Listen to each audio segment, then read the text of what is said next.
എന്താണ്ട് പാക്കിങ് ഒരാള് കുഞ്ഞുവാവ് ഉറങ്ങുവാ. പിന്നെ ടിഷ്യൂ നേരത്തെ ലിയാനെ ഡേ കെയറിൽ പോയി. എന്താണ് ഞാൻ ഡേറ്റ് പറയല്ലേ ഡേറ്റ് ആരോടാ പറയല്ലേ.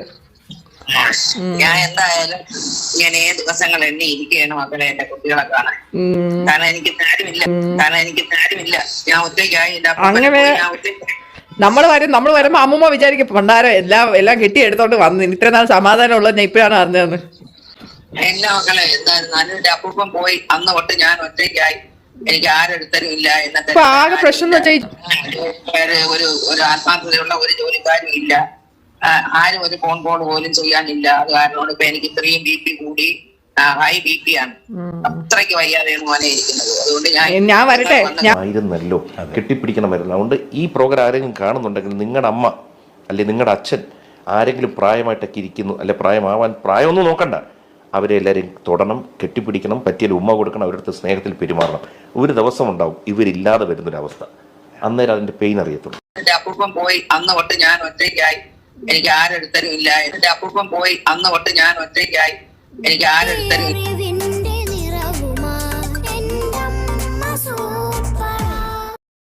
Welcome back. അതേ സോഷ്യൽ മീഡിയയിലൂടെ നമ്മൾ നെഞ്ചിലേറ്റി വളർത്തി വലുതാക്കിയ ഒരു കുടുംബം, അതേ KKGയുടെ ഫാമിലി മഹാരാകൃഷ്ണയും ഓസിമോളും സിന്ധു ചേച്ചിയും ഒക്കെ എപ്പോഴും നമ്മളുടെ ഇഷ്ട സോഷ്യൽ മീഡിയ താരങ്ങൾ തന്നെയായിരുന്നു. ഇപ്പോഴിതാ സിന്ധു ചേച്ചിയുമായി ബന്ധപ്പെട്ട ഏറെ ഞെട്ടലുളവാക്കുന്ന ഒരു വീഡിയോ പുറത്തു വന്നിരിക്കുന്നു. അതായത് സിന്ധു ചേച്ചി സ്വന്തം അമ്മയെ നോക്കാത്ത ഒരു ക്രൂരയായ ഒരു സ്ത്രീയാണെന്നുള്ള രീതിയിൽ, അതായത് നമ്മൾ കാണാത്ത മറ്റൊരു ക്രൂരമായ മുഖം നമ്മൾ നെഞ്ചിലെ സിന്ധു ചേച്ചിക്കുണ്ടായിരുന്നു. ഏറെ ഞെട്ടലോടെ അല്ലാതെ ഈ ഒരു വീഡിയോ നമുക്ക് കണ്ടു തീർക്കാൻ കഴിയില്ല. എന്താണ് സംഭവിച്ചത് വളരെ വിശദമായി പരിശോധിക്കാനേക്ക് പോകുന്നതിന് ആദ്യം വീഡിയോ കാണുന്നവർ വീഡിയോ ഒന്ന് ലൈക്ക്, ചാനൽ സബ്സ്ക്രൈബ് ചെയ്ത് വീഡിയോ ഒന്ന് ഹൈപ്പ് ചെയ്ത് ഫേസ്ബുക്കിൽ കാണുന്നവർ പേജ് ഒന്ന് ഫോളോ ചെയ്ത് കാണാൻ ഉറപ്പായും ശ്രദ്ധിക്കുക. അതേ സിന്ധു ചേച്ചിയുടെ മകൾ, അതായത് ഇവരുടെ റീൽസിലൊക്കെ മുൻപ് പ്രത്യക്ഷപ്പെട്ട സിന്ധു ചേച്ചിയുടെ അതേ മുഖഛായയുള്ള കാനഡയിലുള്ള ഒരു കുട്ടി, ആ കുട്ടി ഒരു വീഡിയോ പങ്കുവച്ചിരിക്കുന്നു. ഏറെ ഞെട്ടലുളവാക്കുന്ന ചില സംഭവങ്ങൾ തന്നെയാണ്. വളരെ വിശദമായി തന്നെ പരിശോധിക്കാം. ഇതുമായി ബന്ധപ്പെട്ട് KKGക്ക് കൃഷ്ണകുമാർജിക്ക് എന്താണ് പറയാനുള്ളത്? 1 by 1 ആയിട്ട് വരട്ടെ. ശരിക്കും ഞാൻ എന്താണ് വന്നതെന്ന് വെച്ചാൽ കുറച്ച് കാര്യങ്ങളുണ്ട്. അപ്പോൾ ഞാൻ 2 വീഡിയോ ആയിട്ടായിരിക്കും ചെയ്യുന്നത്. അപ്പോൾ ഫസ്റ്റ് വൺ പാർട്ട് 1 ആയിട്ടാണ് ഞാൻ ഇത് ചെയ്യുന്നത്. അപ്പോൾ പാർട്ട് 1 എന്ന് വെച്ചാൽ എന്നെ കുഞ്ഞിലെ മുതലേ എൻ്റെ അപ്പൂപ്പനും അമ്മൂമ്മയാണ് വളർത്തിയത്. അപ്പോൾ കഴിഞ്ഞ 1-2 വർഷമായിട്ട് അപ്പൂപ്പനും അമ്മൂമ്മ എന്നോട് മക്കളെ വാ നമുക്ക് വയ്യ എന്നൊക്കെ പറഞ്ഞ് വിളിക്കുന്നുണ്ടായിരുന്നു.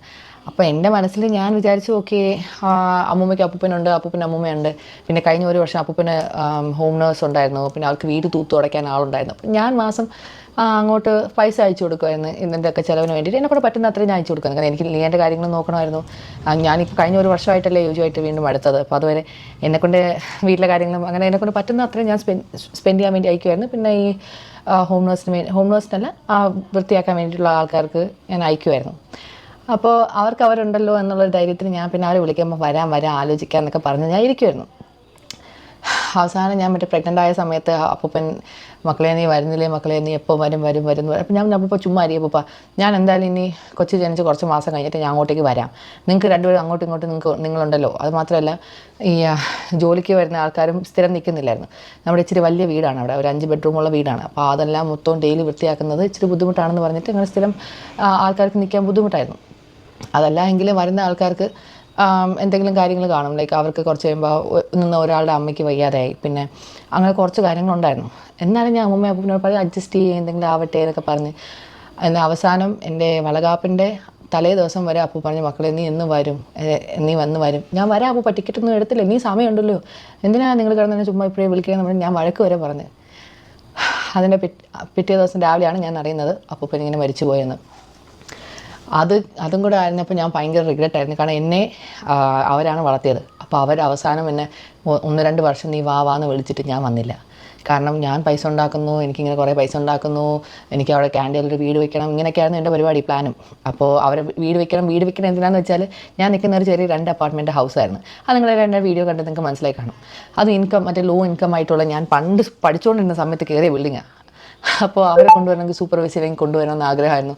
അപ്പോൾ അതിന് വേണ്ടി ഞാൻ ഇങ്ങനെ പൈസ ഇങ്ങനെ ഉണ്ടാക്കി ഇങ്ങനെ സേവ് ചെയ്ത് ഇതൊക്കെ ചെയ്ത് അവരെ കൊണ്ടുവരാൻ നോക്കിയപ്പോഴത്തേക്കും അപ്പൂപ്പൻ മരിച്ചു. അപ്പൂപ്പൻ മരിച്ചതിന് ശേഷം ഞാൻ ഇപ്പോൾ ഒരു വീഡിയോ ഇടാം. അമ്മൂമ്മ വിളിക്കുന്നുണ്ട്. ഏറെ ദുഃഖകരമായ അവസ്ഥ. അതായത് പ്രത്യക്ഷത്തിൽ മനസ്സിലാക്കാൻ സാധിക്കുന്നത് ഈ ഒരു അപ്പൂപ്പന്റെ അമ്മൂമ്മന്റെ മുഴുവൻ ചുമതലയും ഈ ഒരു പെങ്കച്ചാണ് നോക്കിയിരുന്നത്. കാനഡയിലായിരുന്നു ജോലി.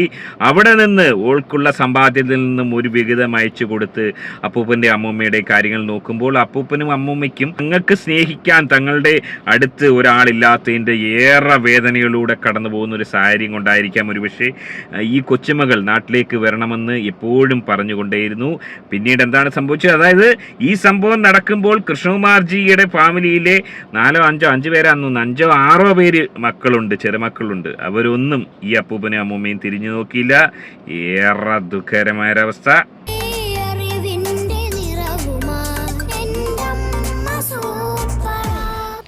അപ്പൂപ്പൻ മരിച്ചു. അപ്പൂപ്പൻ മരിച്ചതിന് ശേഷം ഞാൻ ഇപ്പോൾ ഒരു വീഡിയോ ഇടാം. അമ്മൂമ്മ വിളിക്കുന്നുണ്ട്. അമ്മൂമ്മ എന്തുണ്ട്? പാക്കിങ്. ഒരാള് കുഞ്ഞുവാവ ഉറങ്ങുവാ. പിന്നെ ലിയാനെ ഡേ കെയറിൽ പോയി. എന്താണ് ഞാൻ ഡേറ്റ് പറയല്ലേ? ഡേറ്റ് ആരോടാ പറയല്ലേ? ഞാൻ എന്തായാലും ഞാൻ ദിവസങ്ങൾ എന്നെ ഇരിക്കുകയാണ് മക്കളെ എന്റെ കുട്ടികളെ കാണാൻ. കാരണം എനിക്ക് കാര്യമില്ല, ഞാൻ ഒറ്റയ്ക്കായി. അങ്ങനെ നമ്മൾ വരുമ്പോ അമ്മൂമ്മ വിചാരിക്കും പണ്ടാരം എല്ലാം കെട്ടി എടുത്തോണ്ട് വന്നു. ഇത്ര നാൾ സമാധാനം ഉള്ളത് ഞാൻ ഇപ്പഴാണ് അറിഞ്ഞതെന്ന്. എല്ലാ മക്കളെ എന്തായിരുന്നു എന്റെ അപ്പൂപ്പൻ പോയി അന്ന് തൊട്ട് ഞാൻ ഒറ്റയ്ക്കായി. എനിക്ക് ആരെടുത്തരും ഇല്ല. ഇപ്പൊ ആകെ പ്രശ്നം എന്ന് വെച്ചാൽ ഈ ജോലിക്ക് വരുന്ന ആൾക്കാരും നേരെ നിൽക്കുന്നില്ല. അതാണ് അമ്മൂമ്മയ്ക്കുള്ള ബുദ്ധിമുട്ട്. അല്ലാതെങ്കിൽ ഇപ്പൊ ഒരു പ്രശ്നമില്ലായിരുന്നു. ഒരു ആത്മാർത്ഥതയുള്ള ഒരു ജോലിക്കാരും ഇല്ല. ആരും ഒരു ഫോൺ കോൾ പോലും ചെയ്യാനില്ല. അത് കാരണം ഇപ്പൊ എനിക്ക് ഇത്രയും BP കൂടി, ഹൈ BP ആണ്. അത്രയ്ക്ക് വയ്യാതെയാണ് മോനെ ഇരിക്കുന്നത്. അതുകൊണ്ട് ഞാൻ വരട്ടെ, ഞാൻ വന്നിട്ട് വേണം അമ്മൂമ്മേനെ കൊണ്ട് രാവിലെ എക്സസൈസ് 4 മണിക്ക് എണീക്കണം. 4 മണിക്ക് എണീച്ച് നമ്മൾ രാവിലെ CPT നടക്കാൻ പോകും, ഓടാൻ പോകും. ഞാൻ എണീക്കും, അവളെ തന്നെ എണീപ്പിക്കും. അല്ല മക്കളെ, നിങ്ങൾ വന്ന് നിങ്ങളെയൊക്കെ കാണുമ്പോ ഒരു പക്ഷേ എന്റെ BP ഒക്കെ കുറഞ്ഞു കിട്ടുമെന്ന്, കുഞ്ഞുങ്ങളെ കാണുമ്പോ കുറഞ്ഞു കിട്ടുമെന്ന് ഞാൻ വിചാരിക്കുന്നു. അതൊക്കെ കുറഞ്ഞു കിട്ടും. നമ്മള് വരുമ്പോഴത്തേക്ക് എല്ലാം ശരിയാവും. അമ്മൂമ്മ വിഷമിക്കണ്ട. ഓക്കെ, എന്തായാലും കുഞ്ഞിനെ കാണാൻ നോക്ക്. കാത്തിരുന്ന് പോയടാ. അമ്മൂമ്മയാണ് നമ്മൾ വല്ലപ്പോഴും ഒരു സിനിമയ്ക്ക് പോകുമ്പോ അമ്മൂമ്മയാണ് അവിടെ നോക്കേണ്ടത്. അതൊക്കെ ഞാൻ നോക്കും. പെട്ടെന്ന് കരച്ചിലൊക്കെ നിർത്ത്. അല്ല അതുകൊണ്ട് വീട്ടിൽ ആരെങ്കിലും കൂടെ ഉണ്ടെങ്കിൽ ഞാൻ എന്റെ അടുത്താക്കിട്ട് പോയാലെന്ത്? അത് പൊടിക്കുഞ്ഞല്ലേ, പാല് പമ്പ് ചെയ്ത് വെച്ചാൽ നിങ്ങൾക്ക് നോക്കാനുള്ളത്.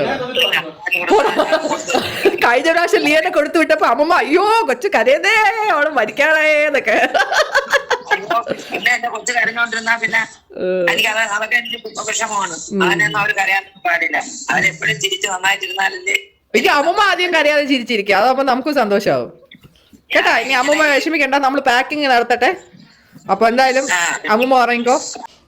നിങ്ങൾ ആ വീഡിയോ കണ്ടു കാണുമെന്ന് ഞാൻ പ്രതീക്ഷിക്കുന്നു. ഡെയിലി രാവിലെയും വൈകിട്ട് അമ്മൂമ്മ വിളിച്ചിങ്ങനെ കരയും. ഈ കരച്ചിൽ എന്നെക്കൊണ്ട് അപ്പൂപ്പനെ വന്ന് നോക്കാൻ പറ്റിയില്ല. അമ്മൂമ്മയുടെ ഈ കരച്ചിലും കൂടി കേൾക്കുമ്പോൾ എന്നെക്കൊണ്ട് എനിക്ക് ഡെയിലി ഇങ്ങനെ കേൾക്കുമ്പോഴത്തേക്ക് എനിക്ക് സ്ട്രെസ്സാണ്. എനിക്ക് സ്ട്രെസ് എന്ന് വെച്ചാൽ അമ്മൂമ്മയ്ക്ക് എന്തോ അപ്പൂപ്പൻ മരിച്ചതിന് ശേഷം അമ്മൂമ്മയ്ക്ക് എന്തെങ്കിലും പറ്റുമോ, അമ്മൂമ്മ ഒറ്റയ്ക്കായിപ്പോയി. കാരണം ഈ നിൽക്കുന്ന ആൾക്കാരൊന്നും അങ്ങനെ സ്ഥിരമായിട്ട് നിൽക്കുന്നില്ല. അവർ വന്നിട്ട് കുറച്ച് നാൾ കഴിഞ്ഞിട്ട് പോകും. പിന്നെ അമ്മൂമ്മയുടെ കുറച്ച് സാധനം അമ്മൂമ്മയ്ക്ക് സ്റ്റെപ്പൊന്നും കയറി പോകാൻ പറ്റത്തില്ല. അപ്പോൾ അമ്മൂമ്മ മുമ്പേ അപ്പൂപ്പ ഉള്ള സമയത്ത് ഒരു സാധനം കൊണ്ടുപോയി 1-2 സാധനങ്ങൾ പുതിയത് കൊണ്ടുപോയി മേലിൽ വെച്ചിട്ടുണ്ടായിരുന്നു. അപ്പോൾ ഞാൻ വരുന്നതിന് തൊട്ട് മുമ്പേ താഴെ കൊണ്ടുവരാൻ നോക്കിയപ്പോഴത്തേക്ക് ആ പുതിയ സാധനങ്ങളൊക്കെ അവർ അടിച്ചുകൊണ്ട് പോയായിരുന്നു, ഈ ക്ലീൻ ചെയ്യാൻ വന്നവരൊക്കെ. കാരണം വേറെ ആരും ആ വീട്ടിൽ വരാറില്ല.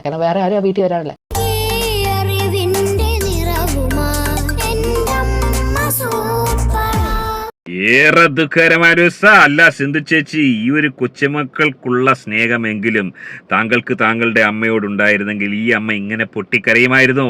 പൊട്ടിക്കരയുന്ന, അതായത് ഇത് കാണുന്ന ഏതൊരു വ്യക്തിക്കും ആ ഒരു അമ്മ അനുഭവിക്കുന്ന ആ ഒരു വേദന മനസ്സിലാക്കാൻ സാധിക്കും. എന്നാൽ ആ വേദന മനസ്സിലാക്കാൻ സാധിക്കാത്ത ഒരു മകൾ, അതേ സിന്ധു ചേച്ചിയുടെ ഈ ഒരു മനോഭാവവുമായി ബന്ധപ്പെട്ട് KKGക്ക് എന്താണ് പറയാനുള്ളത്? വരട്ടെ. മകൻ അമ്മയെ കെട്ടിപ്പിടിച്ചൂടെ? നീ എത്ര വലുത്? ഞാൻ പറഞ്ഞില്ല, എൻ്റെ അമ്മ, ഞാനും എൻ്റെ അമ്മയും വളരെ പ്രായവ്യത്യാസം ഉണ്ടായിരുന്നവരാണ്. ഞങ്ങളങ്ങനെ വലിയ സ്നേഹപ്രകടനങ്ങളോ ഒന്നുമില്ലാത്ത ഒരാളായിരുന്നു. എന്നെ പേര് വിളിക്കത്തുള്ളൂ അമ്മ. എന്നെ കെട്ടിപ്പിടിച്ചതായിട്ട് എനിക്ക് ഓർമ്മയില്ല. മേ ബി എനിക്ക് ഓർമ്മ വരുന്നതിന് മുമ്പ് അമ്മ എടുത്തിരിക്കാം, അല്ലാതെ ഇല്ലായിരുന്നു. പക്ഷെ പിന്നീട് ഒരു സ്റ്റേജ് വന്നു, അമ്മ കിടപ്പായി. അപ്പം ഞാൻ എൻ്റെ ഈ മക്കളെയൊക്കെ നമ്മൾ എടുക്കുമ്പോഴൊക്കെ ഞാൻ എവിടെയോ ആലോചിച്ചു, എൻ്റെ അമ്മയും എന്നെ ഇതുപോലെ എടുത്തിരിക്കാമല്ലോ, പക്ഷെ ഞാൻ അമ്മയെ കെട്ടിപ്പിടിക്കുന്നല്ലോ. അങ്ങനെ അമ്മ കിടപ്പായിരുന്ന സമയത്ത് ഞാൻ ചെന്ന് അമ്മയെ മനഃപൂർവ്വം ബെഡിൽ നിന്ന് എടുത്ത് ഫ്രണ്ടിൽ കസേര കൊണ്ടൊക്കെ ഇരുത്തി നോക്കും. അപ്പോൾ അമ്മ പറയും എടുക്കണ്ട, എനിക്ക് വയ്യെന്നൊക്കെ പറയും. അത് അമ്മയെ കൊണ്ട് ഇരുത്താൻ വേണ്ടിയിട്ടല്ലായിരുന്നു, എനിക്ക് അമ്മയൊന്ന് എടുക്കാനും അമ്മയെ തൊടാനും വേണ്ടിയിട്ടായിരുന്നു. ഇന്ന് എനിക്ക് അമ്മയില്ല, ഇതുപോലെ എത്രയോ പേര് കാണും, നമ്മൾ ആഗ്രഹിക്കും അമ്മയൊന്ന് തൊടണമായിരുന്നല്ലോ, കെട്ടിപ്പിടിക്കണമായിരുന്നു. അതുകൊണ്ട് ഈ പ്രോഗ്രാം ആരെങ്കിലും കാണുന്നുണ്ടെങ്കിൽ നിങ്ങളുടെ അമ്മ അല്ലെ നിങ്ങളുടെ അച്ഛൻ ആരെങ്കിലും പ്രായമായിട്ടൊക്കെ ഇരിക്കുന്നു, അല്ലെ പ്രായമാവാൻ പ്രായമൊന്നും നോക്കണ്ട, അവരെ എല്ലാവരെയും തൊടണം, കെട്ടിപ്പിടിക്കണം, പറ്റിയാൽ ഉമ്മ കൊടുക്കണം, അവരുടെ അടുത്ത് സ്നേഹത്തിൽ പെരുമാറണം. ഒരു ദിവസം ഉണ്ടാവും ഇവരില്ലാതെ വരുന്നൊരവസ്ഥ, അന്നേരം അതിന്റെ പെയിൻ അറിയത്തുള്ളൂ. അതായത് KKG പറഞ്ഞ ആ വാക്കുകൾ അക്ഷരം പ്രതി സിന്ധു ചേച്ചി അനുസരിച്ചിരിക്കുകയാണ്. ഒരു യഥാർത്ഥ മകൾ.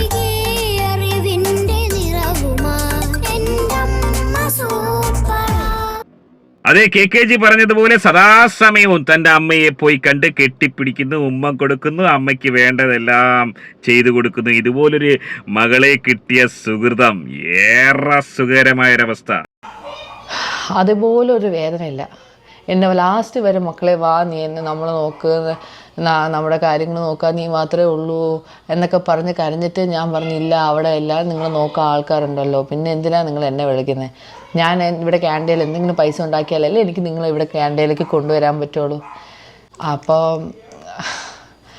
കുറച്ച് പ്രോപ്പർട്ടിയുടെ കാര്യങ്ങളൊക്കെ ഉണ്ടായിരുന്നു. ശരിക്കും പറഞ്ഞാൽ എനിക്ക് ഇവിടുത്തെ പ്രോപ്പർട്ടിയും കാര്യങ്ങളൊന്നും താല്പര്യമില്ല, അതുകൊണ്ടാണ് ഞാൻ ക്യാൻറ്റീനിലേക്ക് പോയത്. ഈ പ്രോപ്പർട്ടിയും കാര്യങ്ങളും എനിക്ക് താല്പര്യം ഉണ്ടെങ്കിൽ പിന്നെ എനിക്കിവിടെ നിന്നാൽ പോരായിരുന്നോ?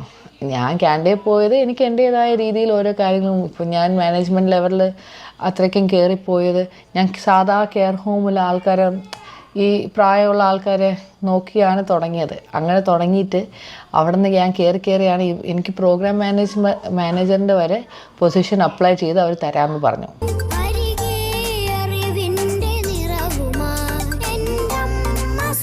ഏറെ ഞെട്ടലുളവാക്കുന്ന ഒരു വീഡിയോ. സിന്ധു ചേച്ചി ഒരൊറ്റ ചോദ്യം മാത്രമാണ് ചോദിക്കാനുള്ളത്. നാണമുണ്ടോ അല്ലെങ്കിൽ അഭിമാനമുണ്ടെങ്കിൽ ആ ഒരു അമ്മയെ പോയി ഒന്ന് ഉടൻ തന്നെ കാണുക, ആശ്വസിപ്പിക്കുക, അമ്മയ്ക്ക് വേണ്ട കാര്യങ്ങൾ ചെയ്തു കൊടുക്കുക. 5 or 6 പേര് നിങ്ങളുടെ കുടുംബത്തിലുണ്ട്. പോരാത്തതിന് അച്ഛൻ എന്ന് പറയുന്ന ഒരു പഹയൻ, ഒരു അധികപ്പറ്റായി തന്നെ ഓൻ അവിടെ ഉണ്ട്. എന്നിട്ട് പോലും ആ ഒരു അമ്മയെ കാണാൻ നിങ്ങൾ ആരും പോകുന്നില്ല എന്നുള്ളത് ഏറെ ദുഃഖകരം തന്നെയാണ്. ഇതുപോലൊരവസ്ഥ ഒരമ്മയ്ക്ക് ഉണ്ടാവാൻ പാടില്ല. ഈ ഒരു വിഷയവുമായി ബന്ധപ്പെട്ട് ഒരുപാട് ആൾക്കാർ വീഡിയോ ചെയ്യുന്നുണ്ട്. ഒരുപക്ഷെ ഓസിമോളുടെ കുടുംബത്തിന്റെ ആരാധകരായിട്ടുള്ള ആളുകൾ ഇതൊക്കെ ഒരു പുരോഗമന പശ്ചാത്തലത്തിലുള്ള കീഴ്വഴക്കമാണെന്നൊക്കെ പറഞ്ഞിട്ട് രംഗത്തെത്തിയേക്കാം.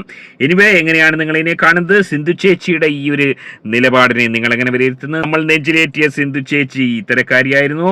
എങ്ങനെയാണ് നിങ്ങൾ ഇതിനെ കാണുന്നത്? നിങ്ങളുടെ അഭിപ്രായം കമന്റ് അറിയപ്പെടുന്നത്. ആദ്യമായിട്ട് വീഡിയോ കാണുന്നത് വീഡിയോ ഒന്ന് ലൈക്ക് ചെയ്ത് ചാനൽ ഒന്ന് സബ്സ്ക്രൈബ് ചെയ്ത് വീഡിയോ ഒന്ന് ഹൈപ്പ് ചെയ്ത് കാണുക. മറ്റൊരു വീഡിയോ ആയിട്ട് കാണാം. Bye bye.